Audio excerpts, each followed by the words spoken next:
Família Mais está no ar e eu sou a Érica Andrade e a gente tem um encontro toda sexta-feira, 21h30 pela Atitude TV. Se ainda não conhece o nosso canal, já segue lá, curte, compartilha, ativa as notificações e manda sua pergunta pra gente. Se ainda não conhece o Ministério da Família, só ir lá, Instagram, Ministério da Família IBA. E também pela Bem Mais TV, 21 horas. Hoje o nosso bate-papo é sobre saúde da mulher, câncer de mama, outubro rosa. E a minha convidada é a ginecologista e médica especialista na saúde da mulher, doutora Miriam Turks. Vem com a gente para o nosso bate-papo?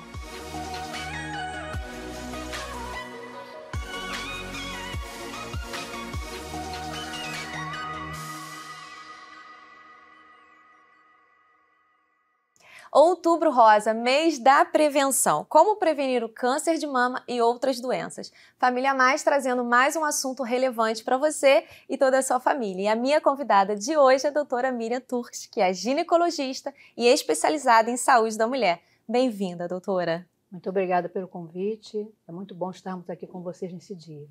Sim, vamos falar sobre esse assunto tão necessário, tão importante, né, doutora? Ainda mais a senhora que tem aí muita experiência, né? 42 anos de formado é um pouquinho, né? E um pouquinho. Conhece bastante, né? Vamos falar sobre câncer de mama. Vamos começar já a falar sobre isso, né? Já que outubro traz essa conscientização pra gente. Verdade. Câncer de mama é o câncer mais comum entre as mulheres no Brasil e no mundo. Explica pra gente, o que era o câncer de mama? É um tumor formado pela desorganização das células da mama. A mama é composta por tecido gorduroso e tecido glandular. E esse tecido glandular ele pode sofrer alterações, vindo a dar um câncer de mama. Entendi. O bom é que, se descoberto logo no início, tem como tratar, é isso? Certamente. Toda patologia, quando descoberta no início, né, o tratamento é eficaz e a chance de cura é muito maior. Então, prevenção. Prevenção continua sendo o melhor. Necessário, né? Necessário. E, doutora, quais são os sintomas do câncer de mama? A paciente pode apresentar um tumor duro na mama, ela pode apresentar vermelhidão na pele, ela pode apresentar abaulamento, retração, a pele endurecida, tipo casca de laranja, pode ter secreção sanguinolenta na mama. Esses são os principais. E o mais importante que eu gostaria de deixar aqui, você que está nos ouvindo, é que muitas pacientes não apresentam nada. É um achado do exame mais importante para a detecção de câncer de mama, que é na mamografia. Então, deixar a importância da mamografia como meio de rastreamento para a detecção do câncer de mama, porque muitas vezes ele é assintomático.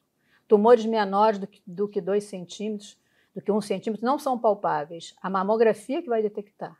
Mesmo que você vá no ginecologista, ela vai fazer o autoexame, mas você pode não ser detectada porque ainda está muito pequeno e não é palpável. A mamografia vai mostrar. E tem que fazer mamografia? A partir dos 40 anos, para quem tem o risco usual, que é a população em geral, a primeira recomendada pela Sociedade Brasileira de Mama é a com 40 anos. E se tiver caso genético na família? Se tiver caso genético, muda o quadro. A gente sabe que existem mutações de uns genes que a pessoa escuta muito falar, BRCA1 e BRCA2. O pessoal não sabe muito o que é. Nós temos uns genes que, como se fosse assim, eles são soldados que, se veem uma célula ruim, eles vão lá e destroem. Então, se esse gene vem mutado, se ele não tem essa capacidade, ele deixa que células tumorais progridam, porque o nosso corpo tem umas células, uns genes que vão lá e destroem quem é ruim.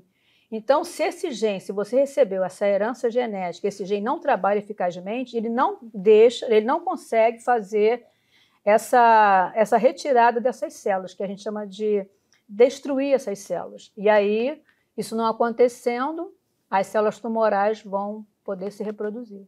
E aí tem que fazer o quanto antes, então? Se a paciente tiver história de câncer de mama precoce na família, parente de primeiro grau, mãe, irmã, que teve câncer de mama precoce, antes da menopausa, aí essa mulher tem um risco maior. E também se ela tem na família alguém que tenha tido câncer de ovário, e se ela teve parente na família, homem com câncer de mama, ela está com risco maior, porque o câncer de mama também pode dar em homem. Homem também tem tecido glandular. Não sabia desse fato. Homem pode ter câncer de mama. E se detectou? algum desses sintomas, o que que faz? Vai para o mastologista ou para o ginecologista. A maioria das mulheres vão para o ginecologista, porque ela está acostumada com o gineco, né? Aí o ginecologista vai avaliar e aí ele vai encaminhar para o mastologista, tá? E aí, como que é o diagnóstico? Né, a senhora já disse que o diagnóstico precoce salva vidas. Sim, o diagnóstico é feito pela biópsia, né? A mamografia pode detectar... Minha mãe teve câncer de mama, tá? Então, eu sou considerada paciente de risco, embora ela tenha tido acima de 60 anos. Mas a minha mãe, todo ano, quando eu marcava a mamografia, eu marcava a minha e a dela.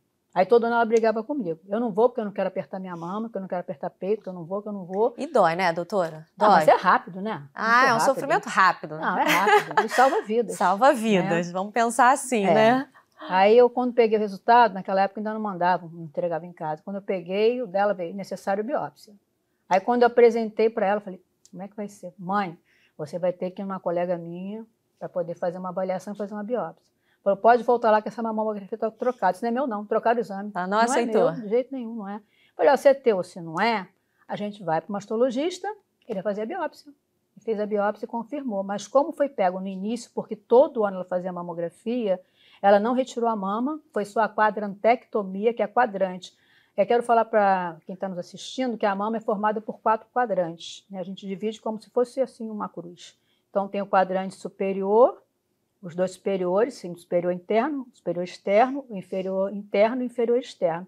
Então, se o câncer é pego numa fase inicial em que o tumor é pequeno, menor do que 5 centímetros, retira o quadrante da mama. Minha mãe fez a quadrantectomia e naquela época ela tirou todos os gânglios da cadeia axilar, porque não se fazia avaliação do gânglio sentinela. Atualmente se avalia o gânglio sentinela. Se o gânglio estiver acometido... O que seria isso, doutora? É porque nós temos vários saquinhos que são gânglios linfáticos na axila. Tá. Então, o que se faz atualmente? Retira um gânglio, os 2, 3 primeiros gânglios. Se eles não tiverem acometidos, não precisa tirar a fileira toda. Vamos supor que eles sejam enfileiradinhos, para vocês entenderem. Tá. Se tirou os primeirozinhos, eles não estão acometidos porque não passou para os outros. Entendi. Entendeu? Mas na época da minha mãe não se fazia isso. Então ela retirou, fez uma linfadenectomia axilar, que é tirar todos os linfonodos, e eles estavam todos negativos. Então, o que foi feito? A quadrantectomia com a radioterapia para evitar que ele voltasse. Ela não precisou de fazer quimioterapia, porque foi um diagnóstico precoce. Entendi. Então, a prevenção é o ideal, é o melhor, é o método mais eficaz. Eu queria falar um pouquinho dos fatores de risco. Sim, por favor. Os fatores de risco para câncer de mama.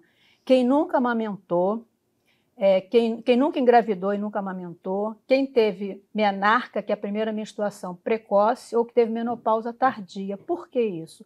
Porque se a menina menstruou muito cedo, se a menstruação dela foi embora muito tarde, ela ficou mais tempo recebendo estímulo hormonal, estrogênio. Então, se foi muito cedo que ela começou a sangrar e muito tarde que foi embora, ela ficou muito tempo recebendo estrogênio. Essas mulheres são vistas com outro olhar. E a mulher obesa, ela tem um risco maior de câncer de mama, porque ela também tem uma alteração, as células glandulares fazem uma alteração hormonal. Então, a obesidade realmente tem que ser controlada, porque a gente sabe que muitos índices de câncer de mama, de intestino, estão associados com a obesidade. Sim. Tá? Então, os fatores de risco são importantíssimos. E se ela tiver mãe, irmã, parente de primeiro grau que teve câncer de mama, ela também é considerada de risco e tem que ficar sendo submetida à avaliação mais frequente. E as pacientes que fizeram TRH, que é terapia de reposição hormonal, por mais de 5 anos, né, e sem acompanhamento. Essa também tem que ser vista com olhar especial. Entendi. Doutora, a gente está falando do fator genético, né? Já tem caso na família e aí tem a probabilidade de ter também ali. Mas hoje mudou muita coisa, mudou a alimentação, mudou a vida. Hoje, o que a senhora poderia dizer de prevenção para as mulheres que não desejam, né, ser acometidas por um câncer? Então, o que a gente costuma falar é que câncer de mama você não tem como evitar, você tem como pegar no início. Agora, está provado que as pessoas que têm um hábito de vida mais saudável, com atividade física e uma alimentação melhor, essa tem menos risco para alguns tipos de câncer. Tá? Vai estar até incluído na nossa mensagem final. Assim, se você tem hábito de vida saudável, a gente sabe que muita coisa você pode evitar. O que seria vida saudável, né? Para quem está se perguntando, eu tenho uma vida saudável, o que seria? Vida saudável seria evitar abrir pacote e descascar mais. Evitar os biscoitos, as batatas fritas, né? Os enlatados. Você evitar mais as prateleiras dos pacotes. Claro, o pacote de feijão você tem que comprar, o de arroz. Agora o biscoito, a batatinha que a gente gosta. Todos processados. Os processados, enlatados, as salsichas, tudo que vem, né? Os fast food também, que não estão nas prateleiras, mas está disposto aí em qualquer McDonald's da vida. Né? E também, assim, você pegar mais fruta, legume. Ah, mas a fruta é cara. Pega a fruta da ocasião. Não, a gente vai na fruta da ocasião. Eu vi promoção de laranja ontem a 3 e pouco. Compra laranja. Compra laranja. E é melhor você comer a laranja do que tu fazer o suco. Porque quando tu bota o suco, tu fica só com a frutose. Deus é sábio, ele botou a fibra, né? O bagaço é a fibra. Entendi. Então é muito melhor você comer uma laranja do que você fazer o suco. Com o suco você já bota aquela carga grande de frutose e você joga o bagaço fora. E a fibra está ali. E a fibra diminui a absorção do açúcar. Entendi. Entendeu? Então, é o que a gente já sabe, mas às vezes a gente não coloca em prática, não é isso, doutora? É verdade. Então, é ali comer o que faz bem, beber água, fazer atividade. Você pensar no que você está comendo, vai compensar? Claro que tem um dia que é do besterol, tem um dia do porcaritos, que tu vai lá e pega uma porcaria à vontade, um negocinho, mas é um dia. Agora, todo dia, uma alimentação ruim, com muita gordura saturada, aí não é aconselhável. E pode desenvolver um câncer. Pode desenvolver câncer, de vários tipos de câncer. Entendi. Vários. Ok. Vamos falar sobre os estágios do câncer de mama. A senhora falou que descoberto logo no início já é possível ali, né, de ter resolução. E quais são os estágios? Para classificar um tumor, a gente usa T de tumor, 3 fatores. T de tumor, N do linfonodo que eu te falei aqui, tá? Linfonodo axilar, linfonodo mamário, e o M de metástase. Então, assim, a gente vê o tamanho do tumor, se ele é um tumor menor do que 2 centímetros, se ele é um tumor acima de 2 centímetros, entre 2 e 5, se ele é maior do que 5. E o N, assim, se tem gânglio ou se não tem gânglio comprometido, porque isso muda tudo. E se ele tem metástase. Tá? Então, baseado nessa classificação, claro que tem outras classificações, você tem tumor dependente de hormônio, tumor que não é dependente de hormônio, você tem um tumor chamado triplo negativo, que ele não responde a nada, você faz a cirurgia e não tem assim, como por exemplo, pacientes que operaram tumores que são sensíveis a hormônios, aí tomam tamoxifeno, anastrozol, fica tomando 5 anos, 10 anos de medicação para ajudar a não ter recidiva. Tá? Então, tem várias classificações. Agora, essa classificação mais básica é a do TNM. Que tamanho tem um tumor? Se é um tumor grande, ela vai ter que primeiro fazer uma quimioterapia antes de ser operada. Né? E eu já peguei paciente que vem com tumoração grande. Esse ano, há um mês, eu peguei uma paciente com 31 anos, com um tumor grande na mama e com um caroço já duro na axila. Né? Quer dizer, já é um estágio mais adiantado, com 31 anos. E a paciente mais jovem que eu peguei, nesses 42 anos, foi uma paciente que eu atendi agora uns 2 meses, de 25 anos, com mastectomia bilateral, ela não tem as 2 mamas, e ela teve uma menopausa precoce, porque ela tem que fazer uso de hormônio após a cirurgia. Então, uma paciente com 25 anos, essa tem alteração genética. Tá? Então, aí a conduta terapêutica vai depender dessa classificação que eu te falei. Né, o tamanho do tumor, se tem gânglio comprometido ou não, se tem metástase ou não, para poder ver o que você vai instituir. É um tumor pequeno, tira o tumor. Se o tumor é pequeno, sempre se tira ele. Tá. E depois faz a complementação. Né? Se não tem gânglio comprometido, faz radioterapia para evitar que volte, mas não faz químio. E por aí vai. Agora, não, tem gânglio comprometido, você vai fazer radioterapia, fazer aquelas sessões de químio, que a paciente fica sem os cabelos. Eu tenho uma paciente que ela alugou uma touca, e essa touca protege, o cabelo cai muito menos. Muitas pessoas não sabem. Que nenhuma mulher quer ficar sem cabelo. Sim, sim. Né? Mexe com a autoestima da mulher, né? Mexe muito, né? Já tá passando pela dor do câncer. Sim. Ainda ficar careca. Verdade. É muito ruim, né? E aí já tem essa touca que já ajuda na queda. Que ajuda. O bom é esse avanço, né? Na medicina. E ela fez questão, só quem sabia era o marido e as filhas, que ela teve câncer de mama. Ela não falou para ninguém. Não ficou careca, não usou peruca, ela fez o tratamento dela e não quis comentar, seguiu a vida, não quis comentar. E aí eu pergunto, como é que foi? Não, eu aluguei a touca e aí ela ficou com o cabelo dela. Caiu muito pouquinho, ralo, pouca coisa. Que interessante, coisa, né? Que coisa boa isso. Muita coisa nova, né? E as mulheres que têm prótese, doutora, que ficam assim, estou livre da mamografia. Tá, não, quem disse? Tá nada. Tô perguntando. Não. A prótese dificulta um pouco, né? Mas na mamografia eles têm uma técnica que eles afastam a prótese para poder ver melhor. E a gente tem a ressonância magnética para complementar. Ou seja, não é para deixar de fazer. Não, a prótese não impede que você faça. Quando a senhora diz dificulta na realização do exame ou dificulta a descoberta do câncer? Dificulta porque a prótese fica ali na frente das glândulas, mas aí você complementa. Quando você faz uma mamografia, que você vê que ela é muito densa, que ela tem muito tecido, você já faz uma complementação com ultrassom ou com ressonância, tá?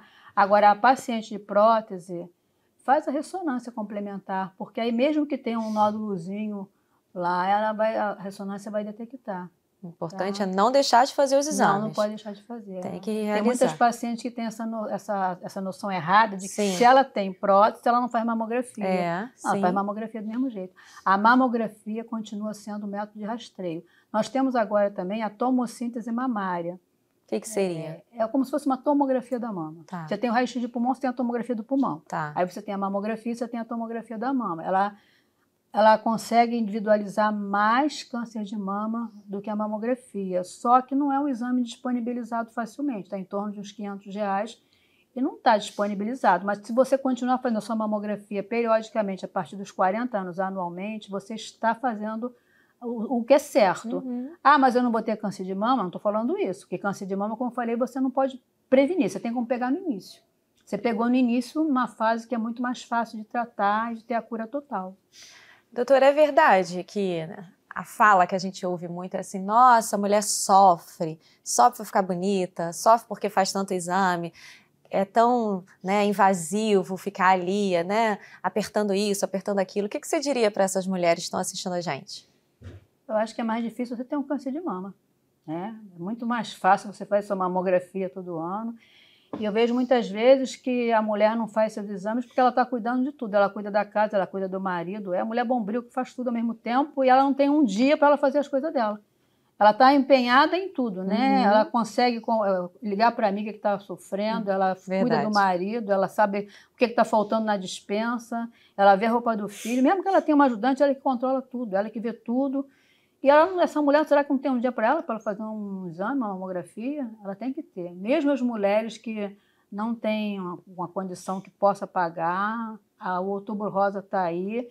E assim, a mulher fala que não pode pagar, mas eu vejo mulher com cabelos lindíssimos, com próteses, com as unhas postiças, com tudo. Se você juntar R$10 por mês, você faz todo ano uma mamografia, num local bom. R$10 por mês você vai conseguir 120, de 120 a 150 reais você faz uma mamografia boa. Você gasta muito mais com a unha, com o cabelo, com a roupa, com a bota, sei lá, com os cílios postiços que todas elas usam. Então, não estou falando para não usar não, gente. Tem que usar, mas tem que fazer mamografia. Se tu usar, mas tu estiver fazendo a mamografia, tá bom. Tá? Fica a dica da doutora Miriam, viu? Se cuide, mulher, né? Tanto externo, mas principalmente ali, porque né? Você vai estar toda bonita, mas a mama com caroço, aí você está pisando na bola. Você tem que ver a tua mama. Então, ó, fica aí a dica, né? Se priorize, não é isso? Isso daí. Se priorize. É difícil, mas é possível. É possível. Vamos falar do câncer de colo de útero, já que a gente já falou muito sobre câncer de mama, né? Que é outro tipo de câncer muito comum nas mulheres. Não sei se todas as mulheres têm ciência disso, né? Acho que não. O que é esse tipo de câncer, doutora? É um tumor que apresenta lesões precursoras na fase inicial, ou seja, você pode pegar no início precocemente, vai ter tratamento eficaz e cura total. Esse tumor é prevenível. Esse tumor é de país subdesenvolvido, que não tem prevenção. É um câncer que você consegue prevenir, ao contrário do que eu falei da mama. Da mama você pode pegar no início. Agora, o de câncer de colo de útero, ele pode ser prevenido. Entendi. É a importância dele.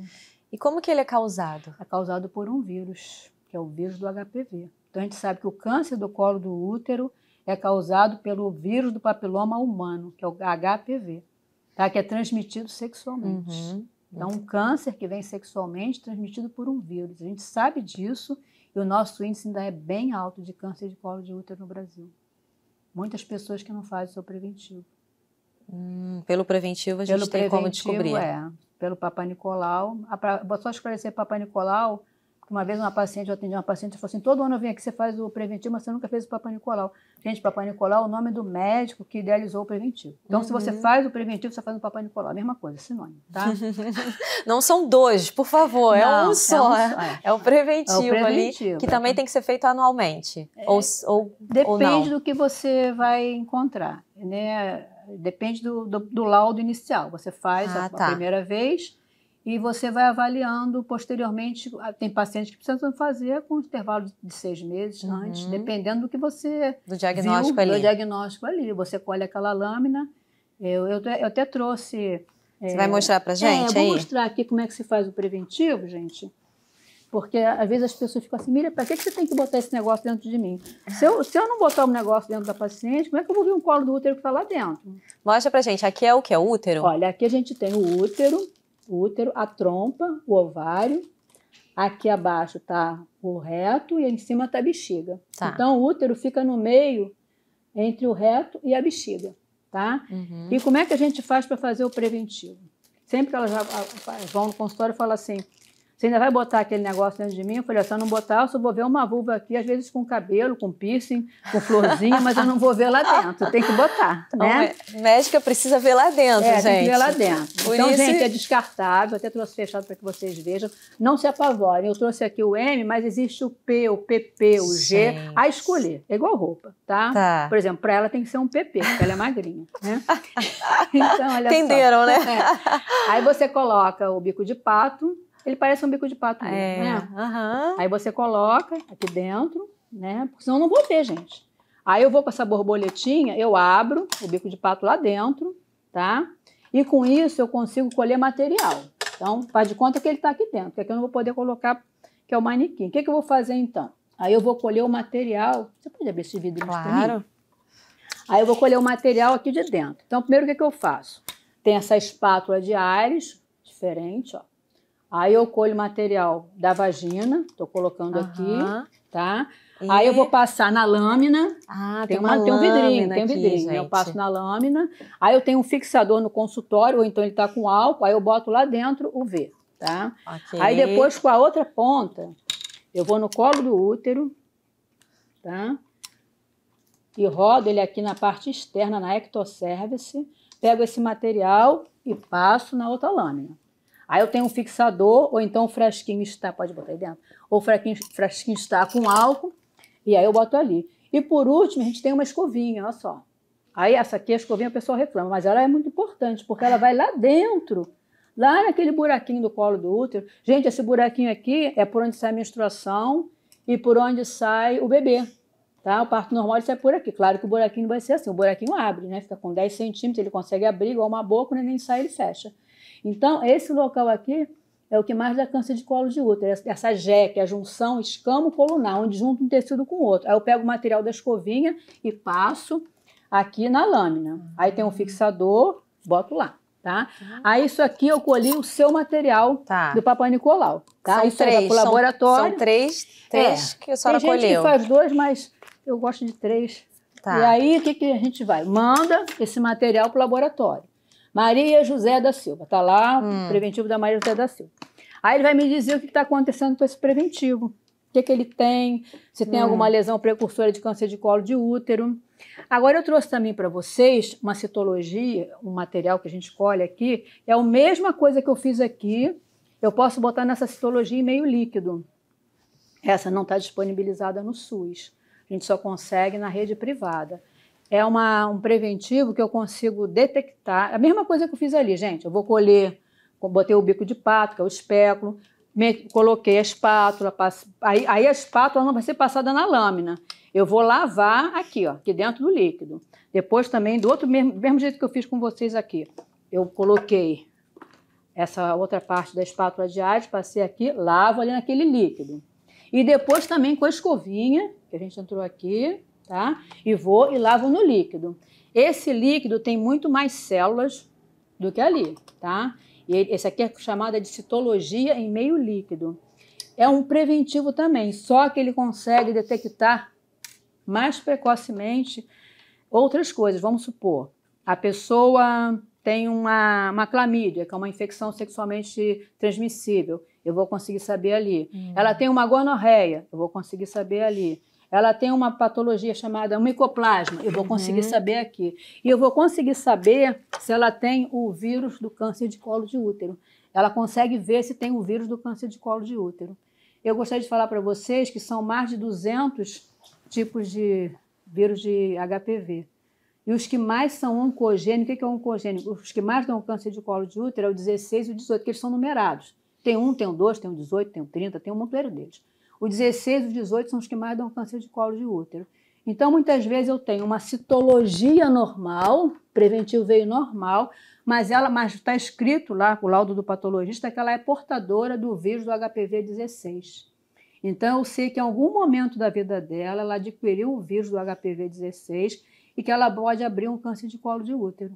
Agora, é claro que ela é portadora do vírus, mas ela vai abrir ou não o quadro também dependendo de alguns outros fatores.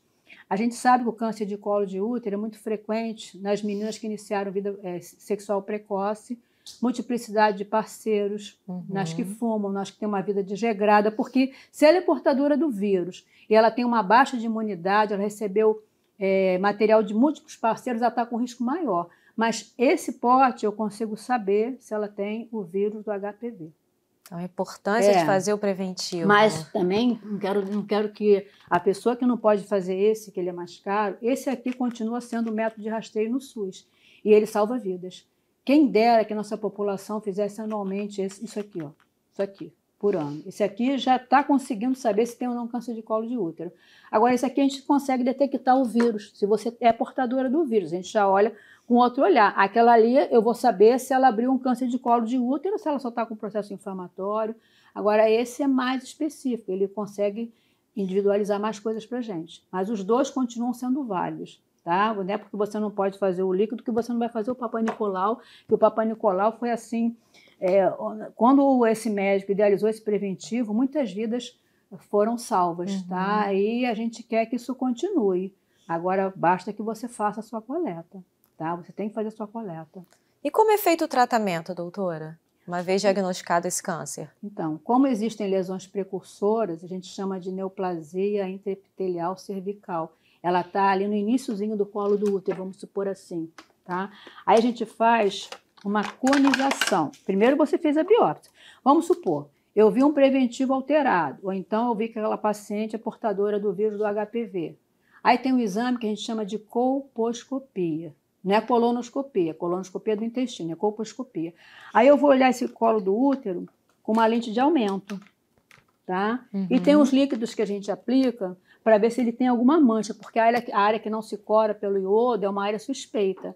Aí vai se fazer uma biópsia nisso daqui, vai mandar para a patologia e vai ver o laudo. Vamos supor que seja um câncer inicial, um câncer que a gente chama in situ, ele está restrito ali. Aí você faz uma conização ou CAF, você tira um triângulo assim, ó, do útero. É cirurgia de alta frequência ou conização. Aí esse pedaço vai para a patologia. Tá. Ele vai ser todo cortadinho, escalonado, e a gente vai ver se os limites da lesão foram tirados. Se os limites da lesão foram tirados, ela está curada. Agora, esse câncer de colo de útero, em estágio mais avançado, ele pode pegar, ele pode ir para o intestino, ele pode ir para a bexiga, ele pode afetar os ureteres, aí muda todo o quadro. Tá? Então, se esse câncer não ficou restrito ao colo do útero, aí você parte para uma esterectomia, uma salpingo ou oforectomia, que é retirada de trompa de ovários, aí o quadro já vai mudando. E pensar que nada disso aconteceria se isso aqui tivesse sido feito. Uma vez por ano fazer isso daqui. Nem que tu queira, tu vai conseguir ter câncer de colo de útero, porque a gente não vai deixar. Porque a gente está vendo que tem uma lesão precursora, qualquer coisa a gente vai intervir e você não vai ter. Então, o câncer de colo de útero é totalmente evitável. Tá? Ele pode ser evitado com você fazendo o seu preventivo, a gente vai detectar no início, e a gente pode fazer as vacinas do HPV.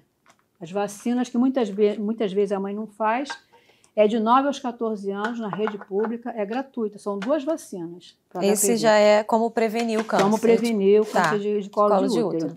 Aí você A vacina está sendo preconizada dos 9 aos 45 anos. A rede pública oferece dos 9 aos 14. Faz a primeira e repete com 6 meses. Se for a partir dos 15 anos, não está disponibilizada na rede pública. Você faz a primeira, repete a segunda com 2 meses e a terceira com 6 meses da primeira. Ok. Doutora, vamos junto acompanhar aqui o nosso break, os nossos patrocinadores, mas fica aí que a gente tem muita coisa para falar ainda.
Sabe aquele imóvel, carro ou até viagens que você sempre sonhou? Um consórcio você consegue, principalmente se a assessoria é certa e confiável, acompanhar você ao longo de todo esse processo.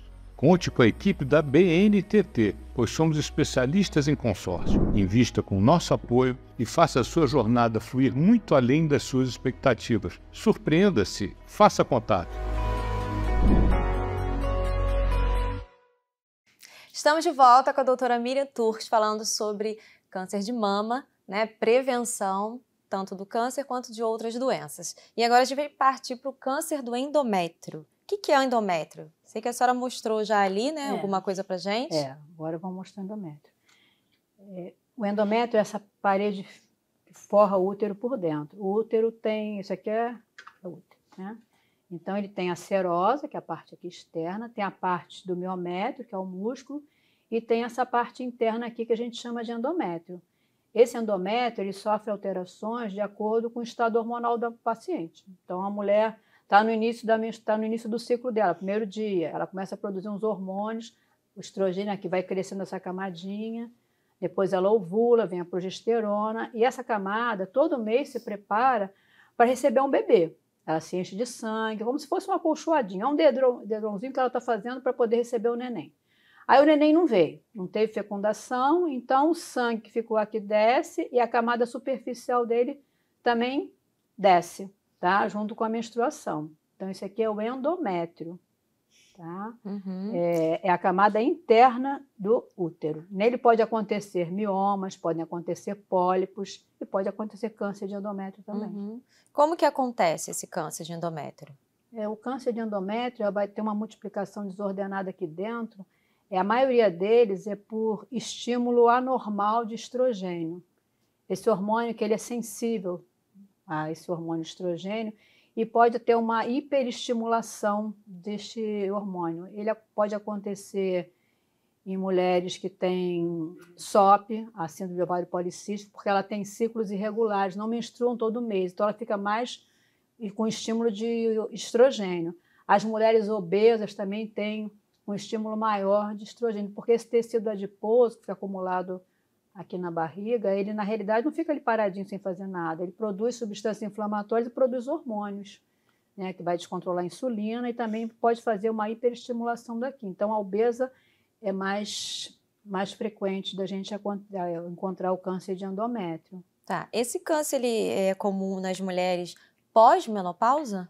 Na pós-menopausa e pode dar também na pré-menopausa. Mulheres que apresentam sangramentos irregulares entre as menstruações. Na pós-menopausa ele pode vir como um sangramento, a mulher já não menstrua mais, tem mais de ano, 2 anos que ela menstrua, de repente acontece um sangramento.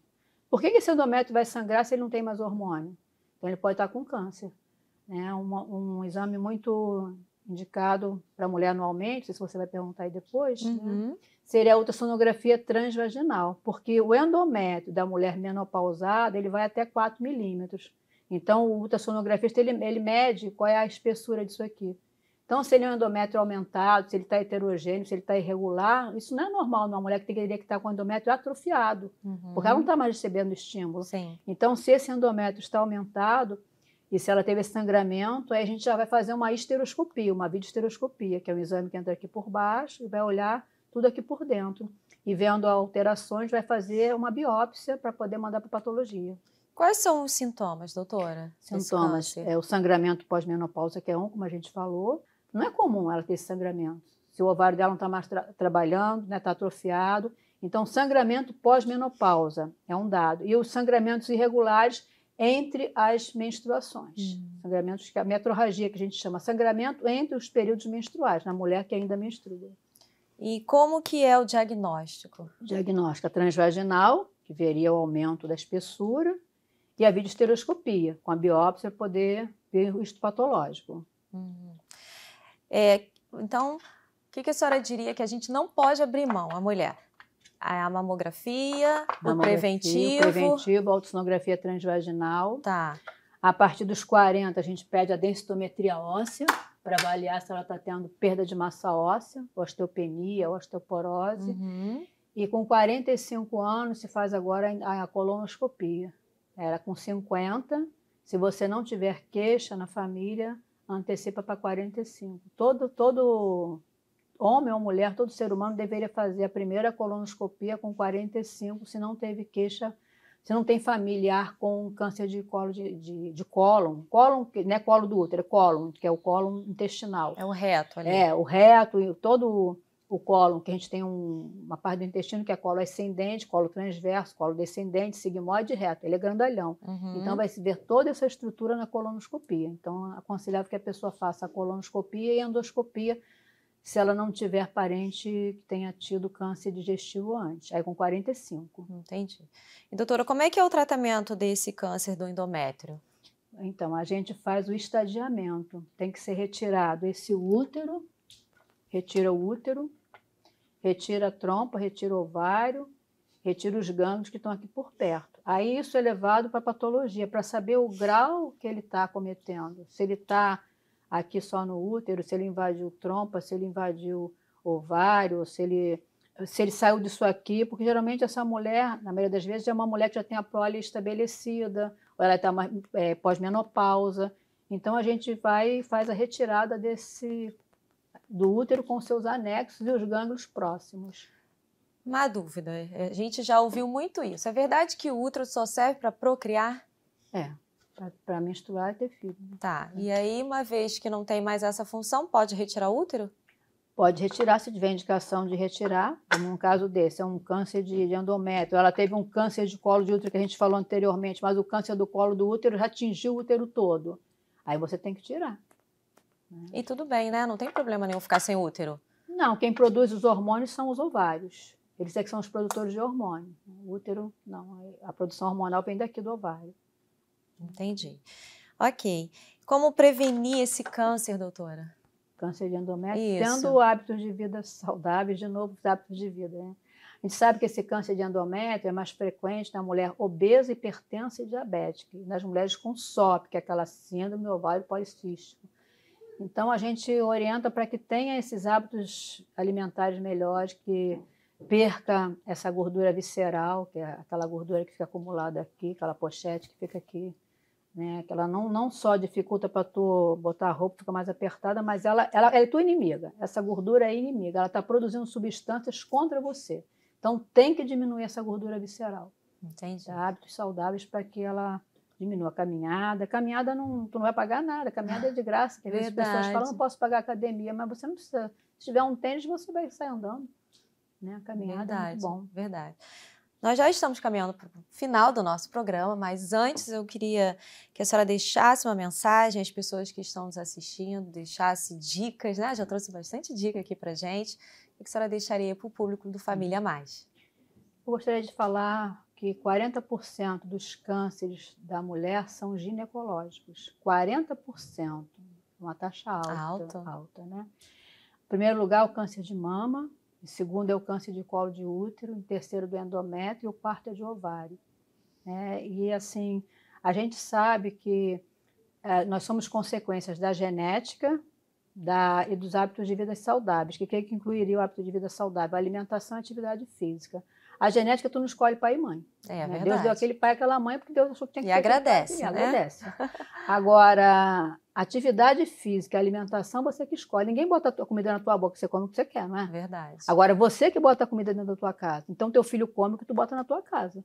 Você é responsável pela tua saúde e pela da família. Filho não vai no mercado. Quando ele vai é para pedir besteira, mas tu não dá. Um de outro tu dá, mas não é sempre. Né? Então, assim, essa alimentação saudável é tudo. Alimentação saudável e atividade física.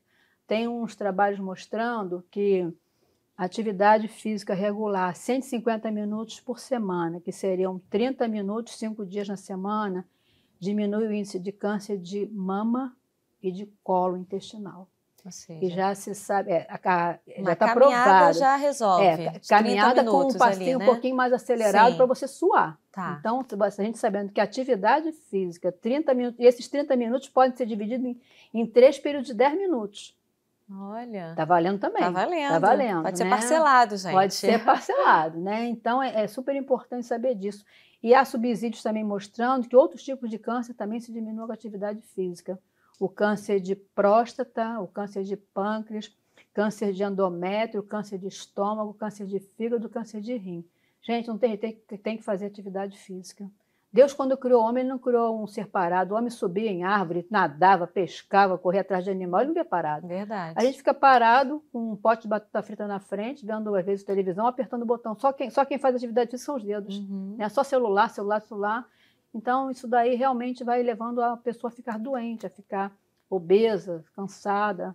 E aí vão aparecendo todas as coisas que a obesidade vai levando à hipertensão, ao diabetes. Os gordinhos, a maioria vai ficar diabético, né? Porque vem um estímulo da gordura que não deixa a insulina trabalhar e vai aumentar esse açúcar. Então, se você puder fazer uma alimentação saudável, atividade física e a prevenção, você está fazendo tudo. O resto é com Deus. É verdade. Deus prometeu vida e abundância pra gente, não é? Mas a responsabilidade é nossa. Como a senhora trouxe, né? Quem vai ao mercado são os adultos, né? É verdade. Então, o adulto deveria ter responsabilidade no que vai comer. Né? Também, gente, assim, um dia que foi numa festinha que você comeu, que às vezes quando eu falo né, isso, também, um dia que você foi numa festinha que você comeu, aquilo foi aquele dia, tu esquece. Esquece que existe brigadeiro, que existe bombom, você esquece. Aí você só vai lembrar numa outra festinha. Assim fica mais fácil. A Érica tem que dar os conselhos aqui pra gente, né? Como ser assim, super fitness. Sigo tentando, né? Vamos seguir as dicas aqui da doutora Miriam, que vai dar certo. Doutora, muito obrigada pela sua presença aqui no Família Mais. Foi muito agradável, me senti em casa. Que bom! E eu tenho certeza que você também, aí da sua casa, foi muito abençoado, recebeu todas essas informações aqui da doutora Miriam, coloca em prática. Mas já quero agradecer a sua presença aqui toda sexta-feira, 21h30, pela Atitude TV, a gente tem um encontro. Se ainda não se inscreveu no nosso canal, vai lá, só ativar as notificações e compartilha esse programa aí para o maior número de pessoas, de mulheres, para que elas também recebam essas informações. Muito obrigada, até a próxima semana, meu beijo, a gente se vê.